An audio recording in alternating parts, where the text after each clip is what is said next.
Kariuki, KTN News.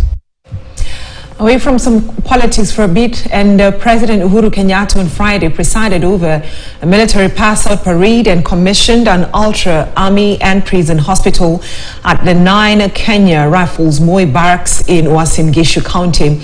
And as Elvis Kosgei reports, the president was also full of praise for the manner Kenyan soldiers were being trained. He added that they should always adhere to KDF values that had made the KDF a symbol of Kenyan unity. Friday morning, the head of state commissioned the ultra-modern army and prison hospital at the 9 Kenya Rifles Moi barracks in the county of Uasin Gishu that is meant to offer services to the disciplined forces in the Western Circuit and North Rift region. The president officially opened the hospital, underscoring the government's commitment to improve the welfare of country's security for better services to Kenyans. The facility will provide level 4 specialized services, including surgical, internal medicine, pediatric services, and critical care to service members and their families within the region. Later, he presided over a military parade in a colorful ceremony at the Uasin Gishu-based training school that saw 3,000 recruits graduate after underscoring a rigorous 6 months military training. Kenya is a nation of believers in God, in duty, courage, and honor. As we admit you to the ranks of the custodians of our sovereignty and our way of life, those 4 ingredients should guide your every action. Secondly, your pass out elevates you into a place of esteem in our society. With that high privilege comes heavy and demanding responsibilities. The recruits took an oath of allegiance to defend the integrity of the country's boundaries. During the ceremony, best performing recruits were also awarded trophies.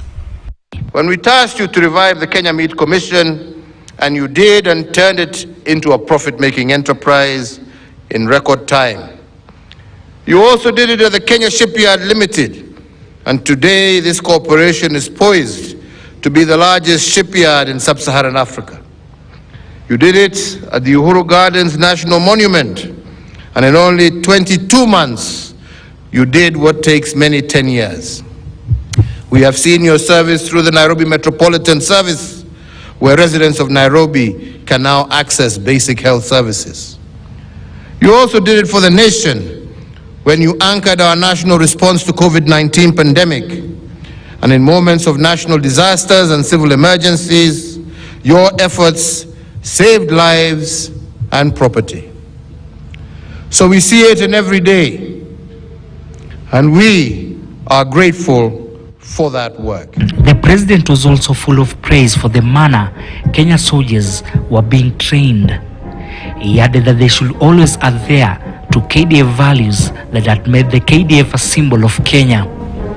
As the political tempo towards the upcoming election rises, we are called upon to reflect the sacrifice made by many and the scars borne by our sons and daughters following their service to and in defense of Kenya. With 38 days remaining to the general elections, President Uhuru Kenyatta was today in the county of Uasin Gishu, where he presided over a military parade. The president also commissioned an ultra-modern hospital of the Eldoret Regional Hospital. Elvis Kosgei, KTN News, Uasin Gishu County. All right, so away from that, thank you so much, Elvis Kosgei. Let's have a look at the manifesto of Wajakoya.